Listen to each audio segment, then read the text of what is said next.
Hi, and welcome back to Plastic Models by a Regular Dude.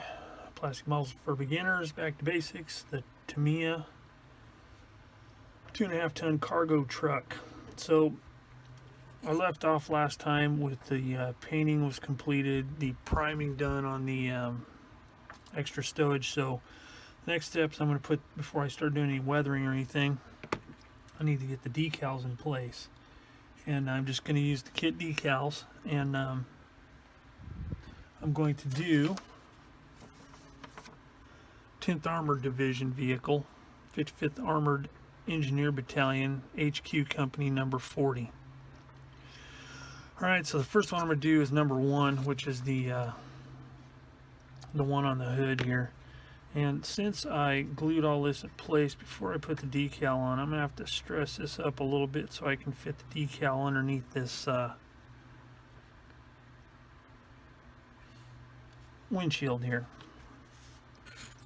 So I'm not going to show you how I'm doing all these decals because I've done them before, but I'll do this one here.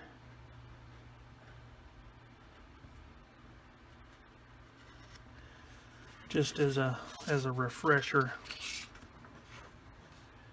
One thing to note on these Tamiya decals, now I was looking at some of my newer Tamiya decals, and I've noticed a couple of things. They've done something different on this decal here, the star in a circle.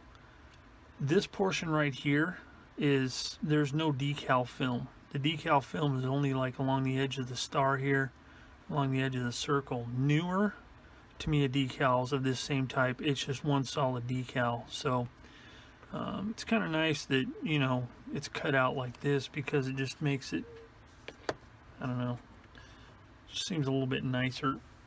So let's get this thing and get it soaking in the water here. Alright, so what I do is I just dab off the extra water, test it with a toothpick here, and make sure it is loose. I take some of this here Tamiya Mark Fit stuff.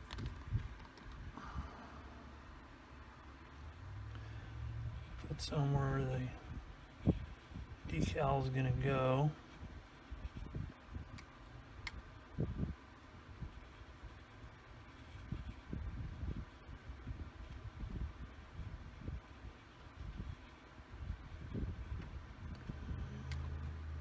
And then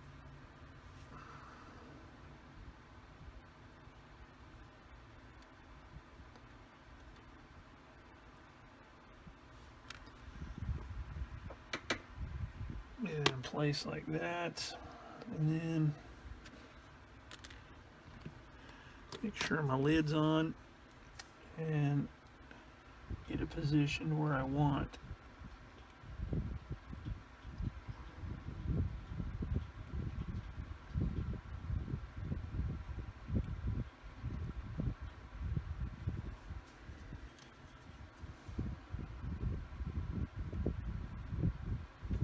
Okay, and then using another Schwabi Q-tip, I'll roll any extra water and Mark Fit out from underneath, thereby making sure there are no air bubbles or anything like that.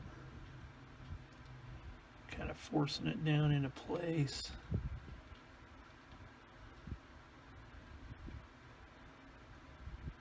I thought about using Archer dry transfers on this to make some custom markings, but in keeping with back to basics and just doing the kit right out of the box, I just decided to go with what's in the box, what came with the kit.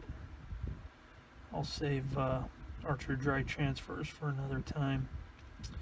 Alright, so that's pretty good. So I'm going to let that dry up a bit, and then as I need to, I'll look for any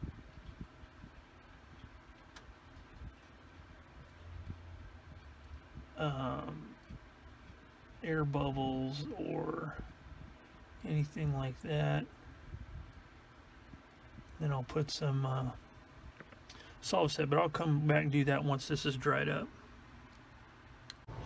Alright, next up, now that I've got the decals are finished, I put some Solvaset on it because that's my preferred stuff, as I've mentioned before. As you can see, it makes these decals settle in really nicely. So got that, and then I've got a clear coat on here, as you can see. So now I am going to start doing some of the detail painting. The first thing I want to paint is this cable spool here. And what I'm going to use for that is I'm going to use some NATO Black, Vallejo Model Air, and some aluminum, just to silver it up a little bit. And the reason I'm using Model Air is because I've discovered that the only thing I can use Model Air for, just about, is brush painting. I can be kind of a bit of a loser when it comes to the paint stuff with the Vallejo. I don't have much luck with it, as I've mentioned many a time.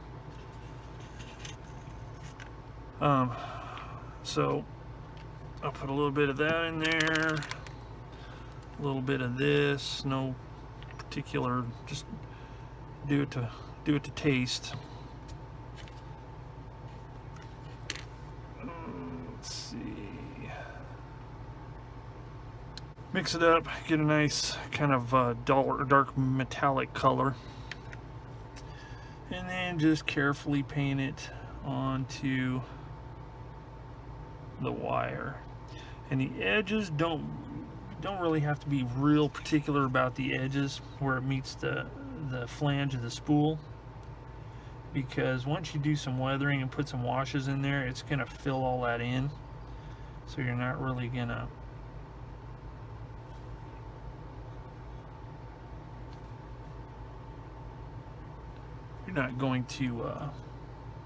see right up to the very edge.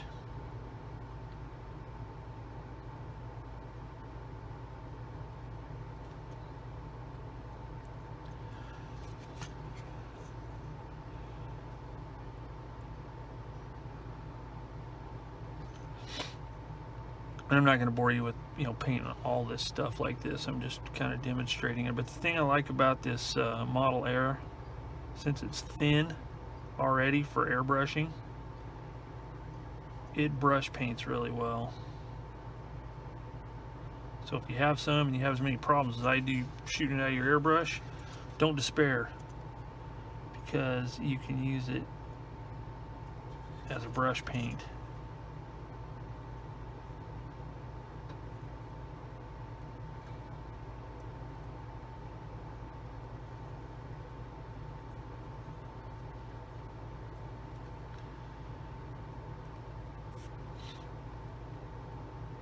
Just paint it on there thusly. I'll flip it over and do the other side too. So I'll do that, and then I'm going to come back and do the canvas here and here, and then it'll be on to doing the exhaust and all that, but I'll come back and show you that.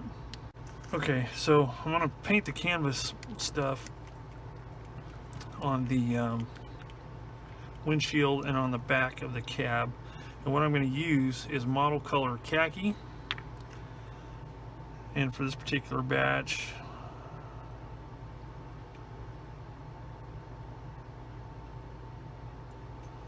I'm going to do 4 drops of that, 2 drops of Vallejo airbrush thinner,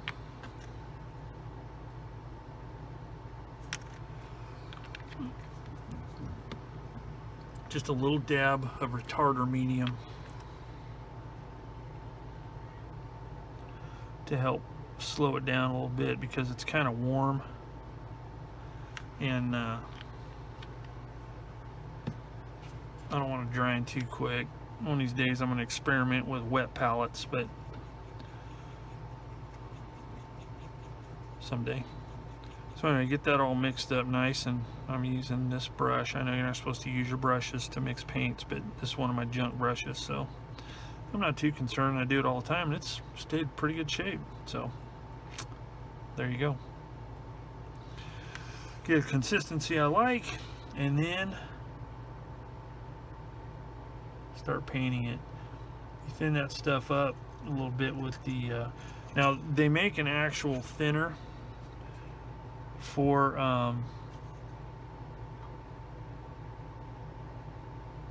Vallejo paints, but man, it's kind of weird. It's like a urethane type stuff. It's white, and it doesn't really. This would have been easier painted off, but I'm doing it this way. And got a little bit on the truck there. I'm gonna have to wipe that off.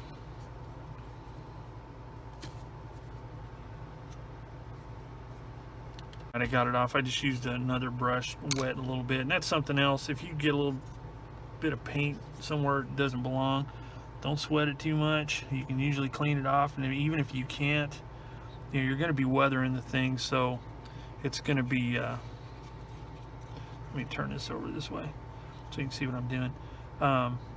It's going to be weathered anyway, and especially with a color like this, it's just going to blend in with the weathering once you get cracking on it.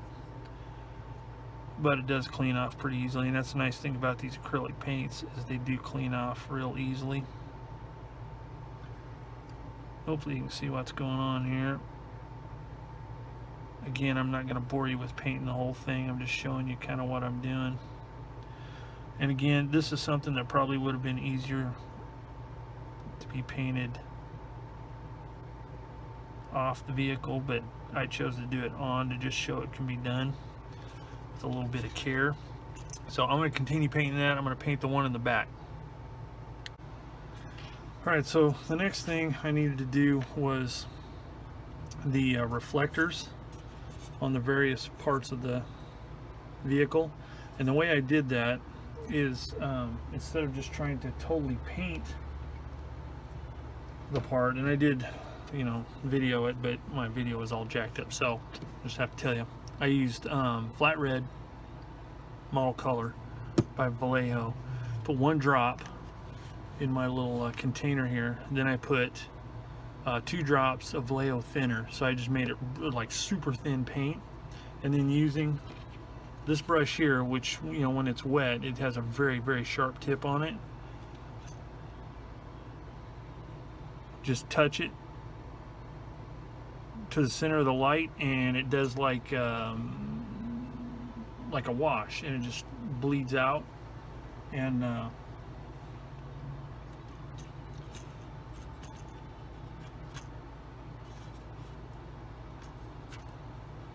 just travels all around the edge, so you get a nice clean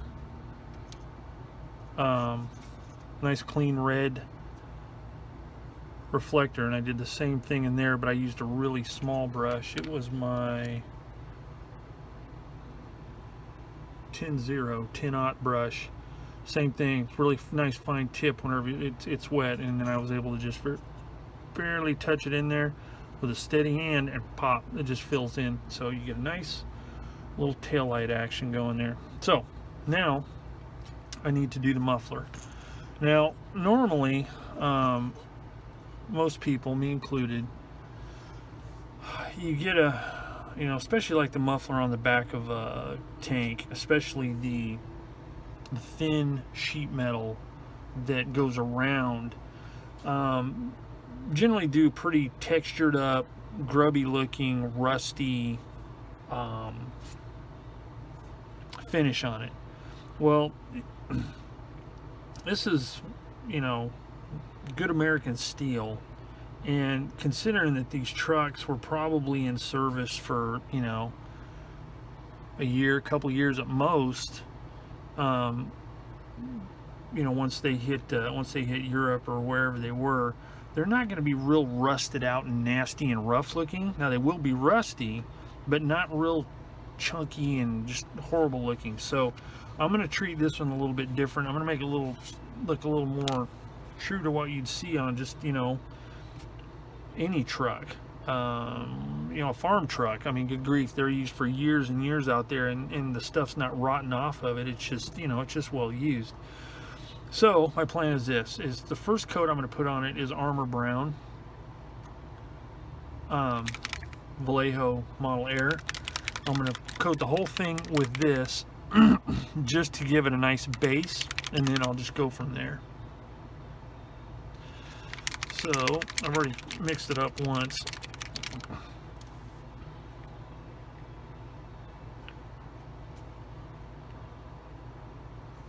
Sorry, I keep getting off camera there. Put a few drops in there. It's a nice kind of deep reddish brown color. And just start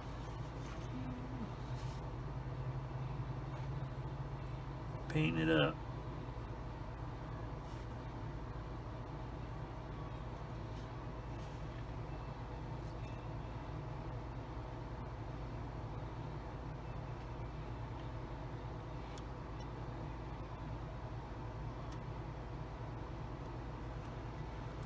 Okay, now what I'm going to do, since it's dried, is using Light Mud by Abteilung 502. I just got a little bit on my brush that I use for dry brushing, and I'm just dry brushing it very lightly. Hopefully you can see it. Lightly dry brushing it on here to give it that kind of tan, dusty appearance that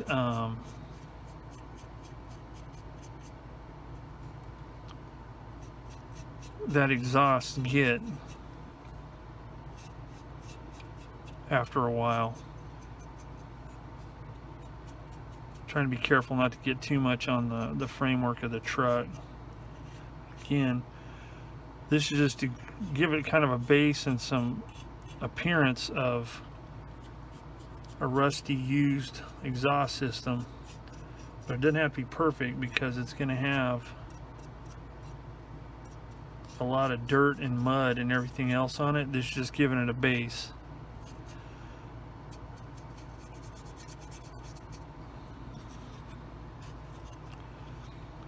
And depending on what the effect you want to get, you could even use probably like a sand or something like that color to dry brush on it. See, it's not quite so brown and red now, but it's not the yucky orange, old nasty looking rust that that stuff can get, and that some people do like that. Now you could put a bit of texture on there with some pigments, but since I'm going to have this pretty well dirtied up underneath, I'm not going to do that.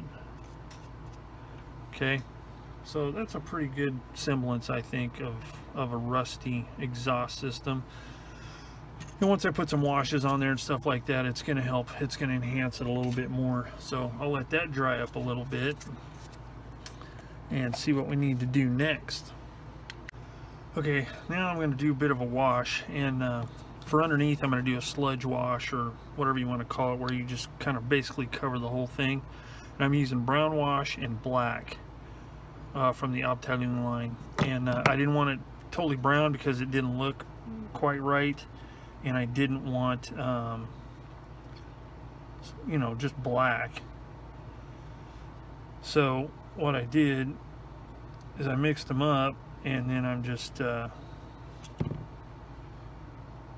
sloshing around in there like that, just covering it up good, just to fill in the detail underneath. Again, it's going to be covered with a lot of dirt and mud, so this is just kind of giving it some you know, bringing out the details a little bit and darkening it up in comparison to the rest of the vehicle.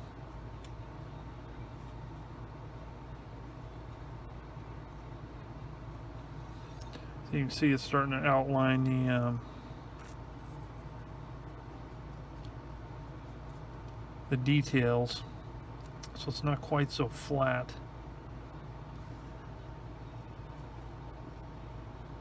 Filling in all the detail stuff there.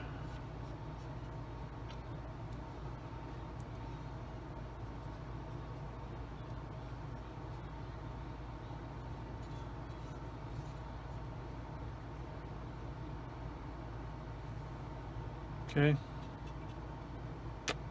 And I like the look of that. It looks pretty good. So I'm going to stick with that color, and I'm going to go ahead do underneath here. Now later on I'll be doing some grease stains and all that kind of stuff, so keep that in mind because that'll be coming later.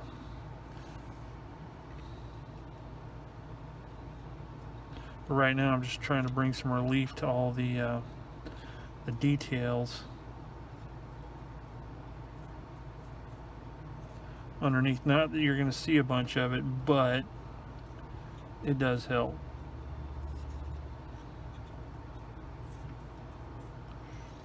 And then once we get to the top of the vehicle, it'll be more of a pin wash kind of thing, where it's more directed and deliberate in the application. Okay, so I'm going to work on this for a little bit, then come back, see what we got. Alright, so the bottom is done, and as you can see it's darkened it up a bit, which is where I want it for underneath. Now I'm going to do the same thing inside the bed here with the same concentration of the wash, and it's a little bit darker than what I will be using on the outside. So I'm going to do the inside of the bed, and because I want it to be darker, just because there's going to be all that stuff inside, and it's going to get some scuffing and weathering and so forth. So I'm going to use this in here and see, hopefully you can see the difference between that and how much.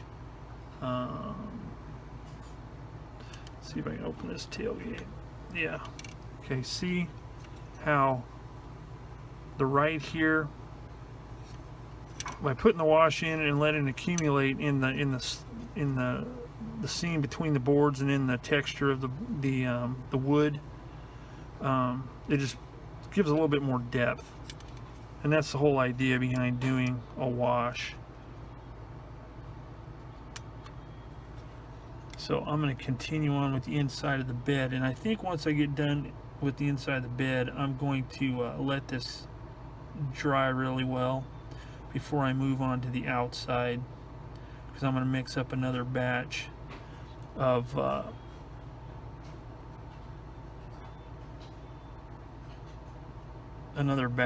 wash, but it's going to be a little more diluted than what it is right now.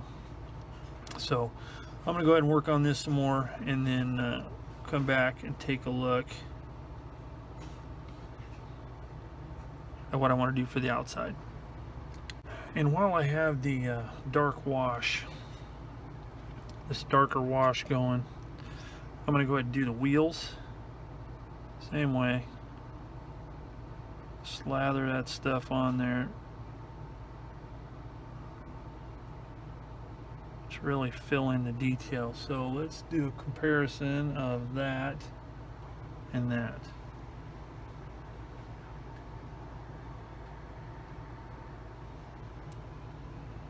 As you can see, the one on the right has a lot more depth to it with the wash. So let me finish up the wheels. Alright, so I finished up the wheels and got all that done. Did all my black wash underneath the bottom of the kit. Once that cured up, then I went ahead and I didn't demonstrate this because I've done it in other videos before and there's nothing to it, and I felt it redundant to do it again, but using testers, spray lacquer, dull coat, I gave the whole thing, wheels included, a coat of the dull coat, and as you can see, it really blended in the decal. You kind of feel a little bit of an edge to it, but it's not near as bad as it was before, so it's going to really help on the weathering process. So the flat is on there, so now I'm ready to start working on the rest of the weathering, which means I'm going to do some washes up top, start applying some dust and dirt underneath and all that kind of stuff. So I'm going to call this video quits right here, so it doesn't get too long. And then in the next video, when I come back, I'll start applying some dust and dirt and start working on the undercarriage here and the wheels. Start getting all that going. Then we'll just work our way up. So that will be that. So thanks for joining me here on Plastic Models by a Regular Dude and the Tamiya 2.5 ton 6x6 back to basics kit. So stay tuned, come back soon. We'll start the weathering process, and as always, any questions, comments, concerns, tips, put them in the comments section down below and I will answer them as quickly as I can. So until next time, I will see you all later.